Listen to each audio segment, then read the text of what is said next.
ఈరోజు మనము సామాన్య కాలములోని 16వ ఆదివారంలోనికి ప్రవేశించి ఉన్నాం. ఈనాటి దివ్య గ్రంథ పఠనాలు, మొదటి పఠనము ఆదికాండము 18వ అధ్యాయము 1వ వచనము నుండి 10వ వచనం వరకు చదువుకుంటూ ఉన్నాం.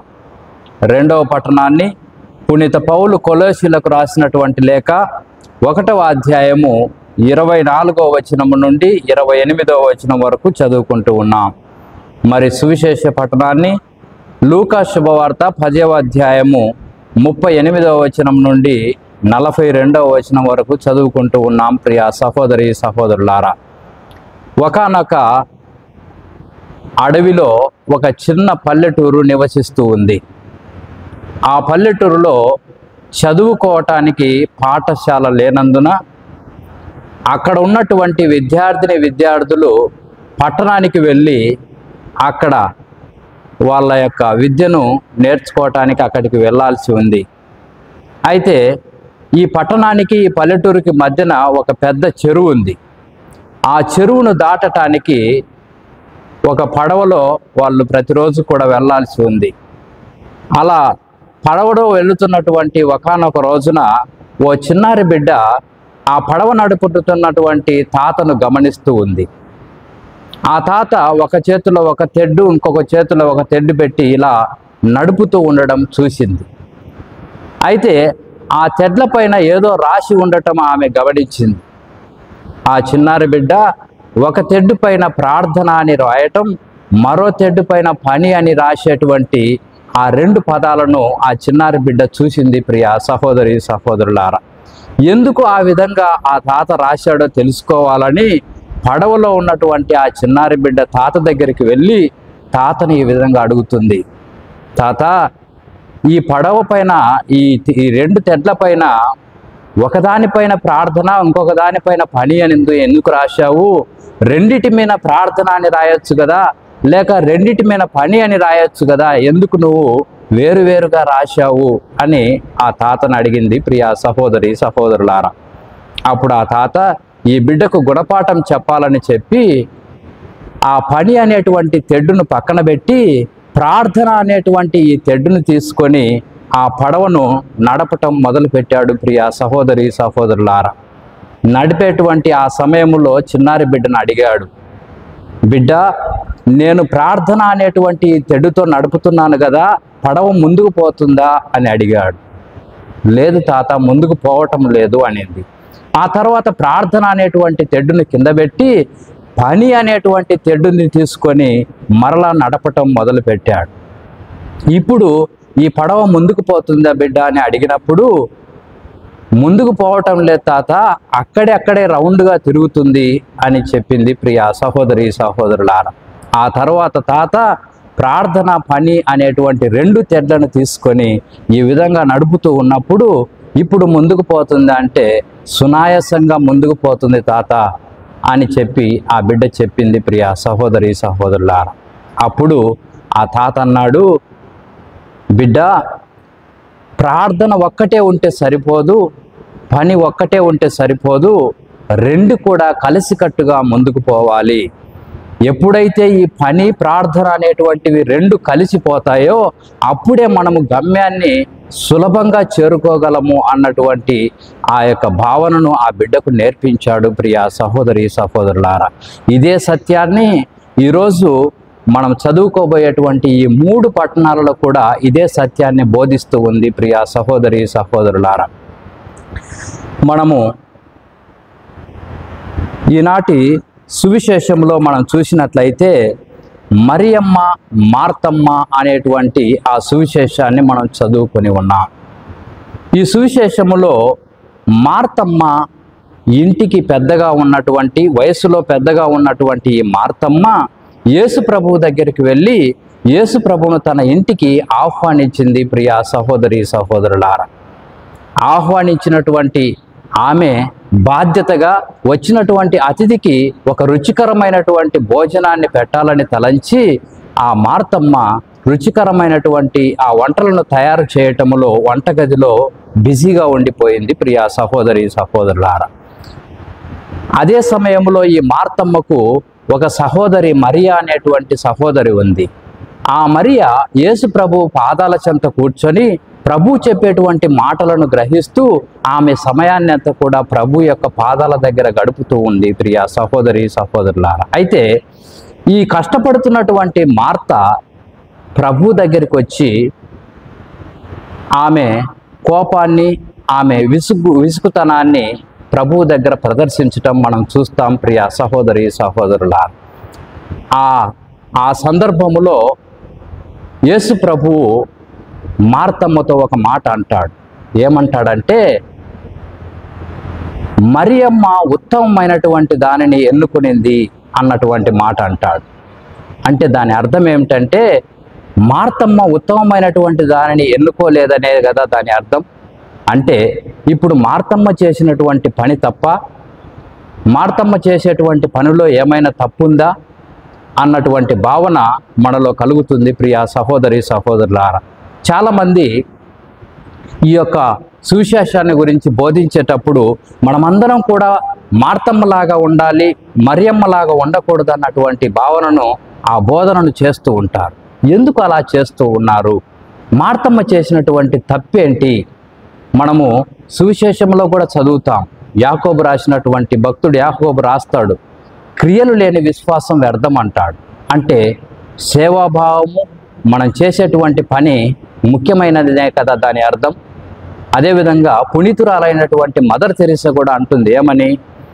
ప్రార్థించే పెదవుల కన్నా పని చేసేటువంటి చేతులు మిన్న అంటుంది. అంటే పని చేయటము, సేవాభావం కలిగి ఉండటం మంచిదే కదా.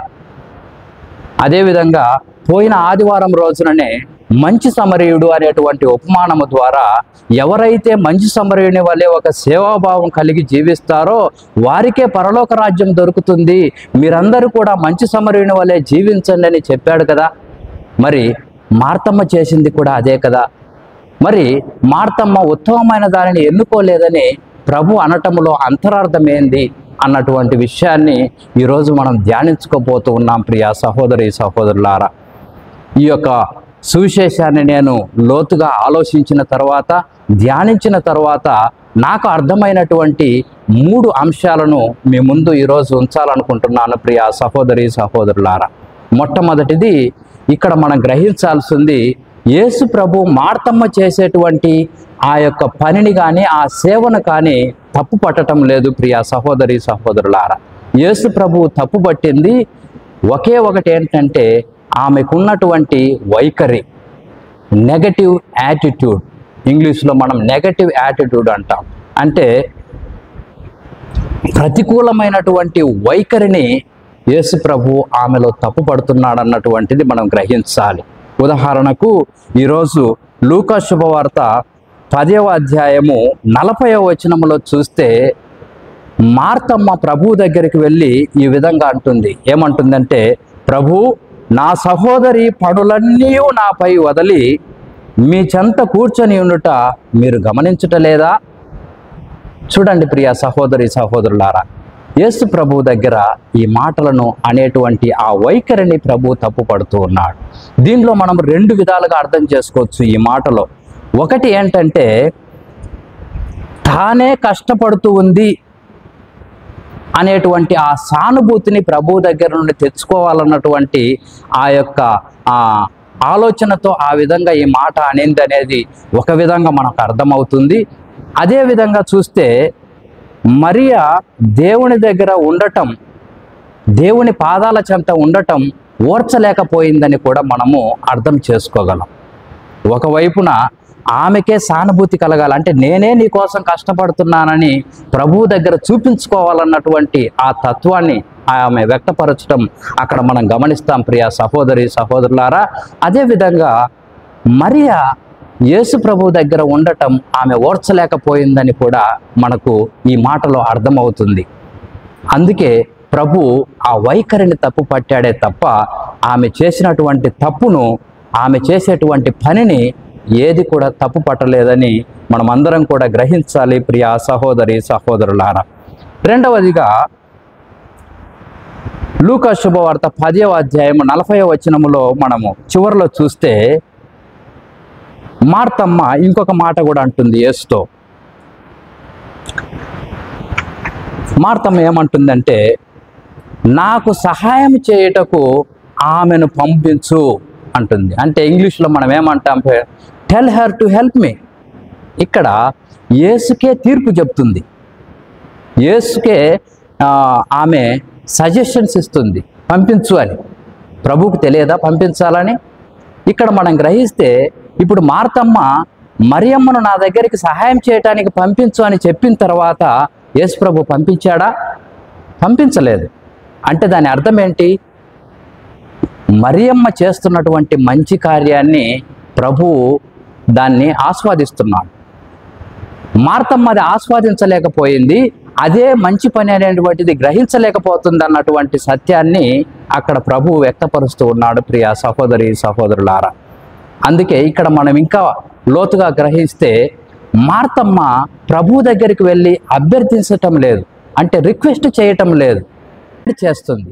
అంటే ఆధిపత్యాన్ని, ఆజ్ఞను జారీ చేస్తుంది. Tell her to send to help me అంటుంది.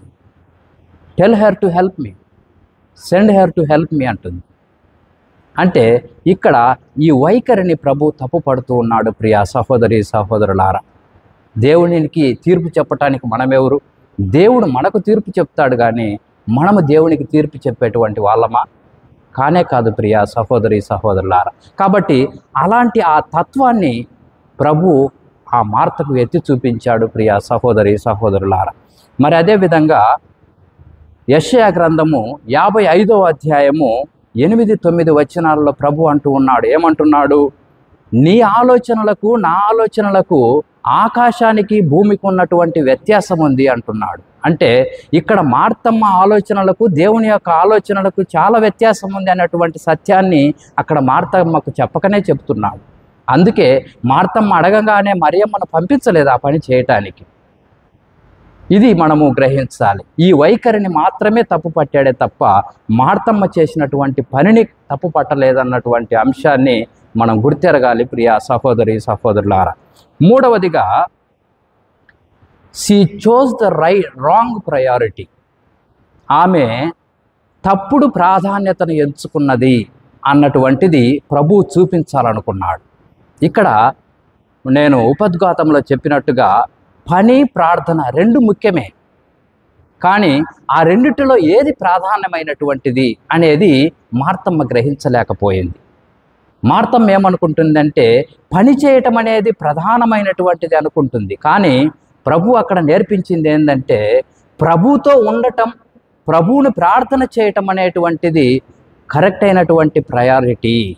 ఆ తర్వాతే పని అనేది వస్తుంది అన్నటువంటి ఆ యొక్క వ్యత్యాసాన్ని చూపిస్తూ ఉన్నాడు. ప్రియ సహోదరి సహోదరులారా, మనము గమనించినట్లయితే మన యొక్క నిజ జీవితంలో ఎంతోమంది మార్తమ్మలాగే ఉంటూ ఉన్నాం. ప్రియ సహోదరి సహోదరులారా, ఉదయం లేచినప్పటి నుండి పడుకునేంత వరకు పని పని పని తప్ప దేవుని యొక్క సన్నిధి అనేది మనం మర్చిపోతూ ఉన్నాం. ఉదాహరణకు ప్రభు మనకు చెప్పేది ఏంటంటే, ఇప్పుడు నువ్వు ఒక గవర్నమెంట్ జాబ్ చేస్తున్నావంటే ఉదయాన్నే లేచిన తర్వాత నువ్వు ఉద్యోగానికి పోవటానికి 9-10 గంటల తర్వాతే నీకు ఆ పని ఉంటుంది. కానీ గుళ్ళో 6 గంటలకే దివ్యబలి పూజ ఉంటుంది. నువ్వు లేచిన వెంటనే రెడీ అయ్యి 6 గంటల దివ్యబలి పూజలో పాల్గొని ఆ తర్వాత నువ్వు ఉద్యోగానికి వెళితే you have chosen the right priority. అది దేవుడు మనకు చూపించాలనుకున్నాడు మార్తకి. అంటే మనందరికీ కూడా ప్రియ సహోదరి సహోదరులారా, అదే పల్లెటూరులో కష్టం చేసుకునేటువంటి వాళ్ళైతే ఉదయం లేచిన తర్వాత గొర్రెలు, మేకలు, బర్రెలు, పిల్లలు అని చెప్పి శతమతం అవుతూ ఉంటారు. కనీసం ఆదివారం రోజున దివ్యబలి పూజ పెట్టినప్పుడు ఆ దివ్యబలి పూజలో పాల్గొని దివ్యబలి పూజ అయిపోయిన తర్వాత వాళ్ళు పొలాలకు వెళ్ళి వాళ్ళ పనులు చేసుకోవాలన్నటువంటి సత్యాన్ని ప్రభు ఈరోజు మనందరికీ కూడా బోధిస్తూ ఉన్నాడు. ప్రియ సహోదరి సహోదరుల, అది మనకు ప్రధానమైనటువంటి ప్రాధాన్యత. ఫస్ట్ ప్రభువుకు ప్రాధాన్యత ఇవ్వాలి, తర్వాతే మన అనుదిన జీవితంలో సేవ అయినా పని అయినా అన్నీ కూడా మనము చేస్తూ పోవాలన్నటువంటి ఆ యొక్క భావనను మరియకు తెలియచేశాడు ఈ యొక్క సువిశేషము ద్వారా. ప్రియ సహోదరి సహోదరులారా, అందుకే కీర్తన గ్రంథము 127వ కీర్తన 2వ వచనములో ఈ విధంగా రాయబడి ఉంది, వేకువనే నిద్రలేచి రేయి పొద్దుపోయిన దాకా మేల్కొని ఉండి కష్టపడి పనిచేసి పొట్టకూడు సంపాదించుకొనుట వ్యర్థము అంటున్నాడు. అంటే ఉదయం లేచినప్పటి నుంచి ఈ పొట్టకూడి కోసం అనుదిన కష్టాలు మనం పడుతూ ఉంటాం. ఒక్క నిమిషం కూడా వేస్ట్ చేయం, కష్టపడుతూ ఉంటాం. అయితే దేవుడు ఏం చెప్తున్నాడంటే, దేవుడు అనే వాడిని మర్చిపోయి ఉదయం నుంచి రాత్రి నువ్వు పడుకునేదాకా నువ్వెంత కష్టపడినా కూడా అది వ్యర్థమే అని చెప్తున్నాడు. ప్రియ సహోదరి సహోదరులారా, అదే వాక్యములో అదే వచనములో ఇంకొక మాట కూడా అంటున్నాడు, ప్రభువు తాను ప్రేమించు ప్రజలకు వారు నిద్రించినప్పుడు కూడా సంపదలొసగును అంటున్నాడు. అంటే ఎప్పుడైతే నువ్వు దేవునికి ప్రాధాన్యత ఇచ్చి ఆ తర్వాత నీ పనులు చేసుకుంటావో అప్పుడు నువ్వు రాత్రి నిద్రపోతున్నప్పుడు కూడా నీకు దేవుడు సంపదలు ఇస్తాడన్నటువంటి ఆ యొక్క సందేశాన్ని ప్రభు మనకు వాక్యం ద్వారా సెలవిస్తూ ఉన్నాడు. ప్రియ సహోదరి సహోదరులారా, కాబట్టి మనము ఎప్పుడైతే దేవునికి ప్రాధాన్యత ఇస్తామో అప్పుడు మనము నిద్రపోతున్నా కూడా, అంటే పని చేయకుండా నిద్రపోతున్నా కూడా మన ఇంట్లోకి సంపదలు వస్తాయి అన్నటువంటి ఆ యొక్క భావనను ఆ యొక్క సందేశాన్ని ప్రభు వాక్యము ద్వారా మనందరికీ కూడా తెలియపరుస్తూ ఉన్నాడు. ప్రియ సహోదరి సహోదరులారా, కాబట్టి ఇప్పటి నుంచి మార్తమ్మ చేసినటువంటిది తప్పే. ఆమె యొక్క ఆలోచన విధానంలో, ఆమె యొక్క ప్రవర్తనలో కొన్ని తప్పులు ఉన్నాయని ప్రభు ఎత్తి చూపాడు. అయితే ఈ తర్వాత ఈ యొక్క సువిశేషం తర్వాత ఒక అధ్యాయం దాటిన తర్వాత ఇంకొక సందర్భంలో మార్తమ్మ జీవితంలో మార్పు రావటం మనం గ్రహిస్తాం. ప్రియ సహోదరి సహోదరులారా, ఈ మార్తమ్మ అక్కడ యేసు ప్రభు ఆ ఇంట్లో తన సహోదరుడైనటువంటి లాజరు అనారోగ్యంతో ఉన్నప్పుడు ఆమె వెళ్ళి యేసు ప్రభువును కలిసి, ప్రభువా నా సహోదరుడు అనారోగ్యంతో ఉన్నాడు, నువ్వు వచ్చి అతనిని తాకి స్వస్థపరిచి నయం చెయ్యి, అతన్ని ఆరోగ్యవంతుని చెయ్యి అని ప్రభు దగ్గరికి వెళ్ళటం మనం చూస్తున్నాం. అంటే ఇక్కడ మనకు ప్రభువుకు ప్రాధాన్యత ఇవ్వకపోయినా కూడా ఈ సందర్భంలో అనారోగ్యంతో ఉన్నటువంటి ఆ సహోదరుని హాస్పిటల్కు తీసుకొని పోయి ఉండొచ్చు, లేదా నయం చేయగలిగినటువంటి ఒక మనిషి దగ్గరికి తీసుకొని వెళ్ళి ఉండొచ్చు. కానీ అక్కడ ఎక్కడికి పోకుండా ప్రభు దగ్గరికి మాత్రమే వెళ్ళి ప్రభు యొక్క సహాయాన్ని మాత్రమే కోరిందంటే దాని యొక్క అర్థం ఏంటంటే, ప్రియ సహోదరి సహోదరులారా, మార్తమ్మలో మార్పు వచ్చింది. అప్పటి వరకు దేవునికి ప్రాధాన్యత ఇవ్వనటువంటి ఆ స్త్రీ ఇప్పుడు ప్రభువుకు మాత్రమే ప్రాధాన్యత ఇచ్చేటువంటి ఒక స్త్రీగా మారిందన్నటువంటి సత్యాన్ని మనం గ్రహించాలి. ప్రియ సహోదరి సహోదరులారా, అదేవిధంగా ఇంకొక సందర్భంలో కూడా తన సహోదరుడు లాజరు మరణించి 4 రోజులైంది. ప్రభువు చూడటానికి వెళ్ళలేదు. 4 రోజుల తర్వాత లాజరు యొక్క సమాధి దగ్గరికి వెళుతున్నటువంటి ఆ సందర్భంలో మార్తమ్మ పరిగెత్తుకుంటూ యేసు ప్రభువుకి ఎదురు అడిగి యేసు ప్రభువుతో ఈ విధంగా అంటుంది, ప్రభువా నా సహోదరుడు మరణించక ముందు నువ్వు వచ్చి ఉంటే నా సహోదరుడు మరణించి ఉండేవాడు కాదు అని చెప్పింది.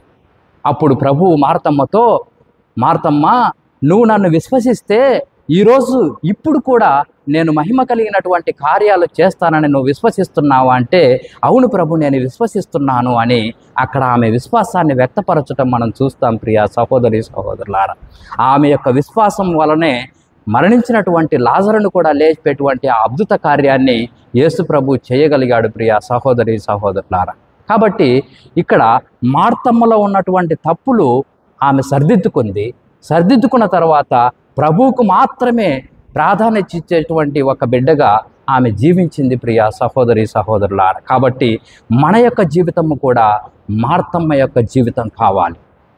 మనమందరం కూడా బలహీనులమే, మనమందరం కూడా తప్పు చేసేటువంటి వారమే, మనందరిలో కూడా చెడు ఉంటుంది, మంచి ఉంటుంది. ఆ చెడును ఎప్పుడైతే మంచిగా మార్చుకుంటామో మార్తమ్మ వల్లే మనము కూడా మార్తమ్మ వల్లే విశ్వాసపాత్రుడిగా జీవించటానికి మనందరికీ కూడా సహాయపడుతుంది. ప్రియ సహోదరి సహోదరులారా, ఇదే మనకు ప్రభు ఈరోజు నేర్పించేటువంటి సందేశం. అయితే చివరిగా 3 ధ్యానాంశాలు మనం చేసుకోవాలి ఈ సువిశేషం ద్వారా. మొట్టమొదటిది ఏమిటంటే, నీ యొక్క జీవితంలో విస్తారమైనటువంటి పనులతో దేవుణ్ణి మర్చిపోతున్నావా? నీకున్నటువంటి ఈ పనులన్నీ కూడా నిన్ను దేవుణ్ణి మర్చిపోయేటువంటి బిడ్డగా చేస్తుందా? దేవుణ్ణి నమ్ముకొని కూడా దేవుని యొక్క సన్నిధికి రాలేకపోతున్నావా? ఈ రోజు నుంచైనా నీ జీవితాన్ని మార్చుకో ప్రియ సహోదరి సహోదరుడా. రెండవది, నీ ప్రధానమైనటువంటి ప్రాధాన్యత ఎవరికి ఇస్తున్నావు? నీవు దేవునికి ఇస్తున్నావా? నీ కుటుంబస్తులకు ఇస్తున్నావా? నీ బంధుమిత్రులకు ఇస్తున్నావా? ఈ లోక సంబంధమైనటువంటి సంతోషాలకు, వ్యామోహాలకు ఇస్తున్నావా అన్నటువంటిది ఆలోచించుకో ప్రియా సహోదరి సహోదరుడా. చివరిగా నీ ఇంటికి ఎవరిని ఆహ్వానిస్తున్నావు? దేవుణ్ణి ఆహ్వానిస్తున్నావా? పిట్టకథలు చెప్పేటువంటి, కబుర్లు చెప్పేటువంటి స్త్రీలను ఆహ్వానించి వాళ్ళతో నీ సమయాన్ని వృధా చేస్తున్నావా? ఇప్పటి నుంచి అయినా నీ ఇంటిలోనికి ప్రార్థన అనేటువంటి దాని ద్వారా దేవుణ్ణి నీ యొక్క గృహంలోనికి ఆహ్వానించు. నీ గృహం ఆశీర్వదింపబడుతుంది, నీవు కూడా ఆశీర్వదింపబడతావు. కాబట్టి మార్తమ్మ యొక్క జీవితం మన జీవితంలో మార్పు రావాలని ఆ ప్రభువును మనసారా ప్రార్థిస్తూ ఈ యొక్క పరిశుద్ధమైనటువంటి దివ్యబలి పూజలో పాల్గొ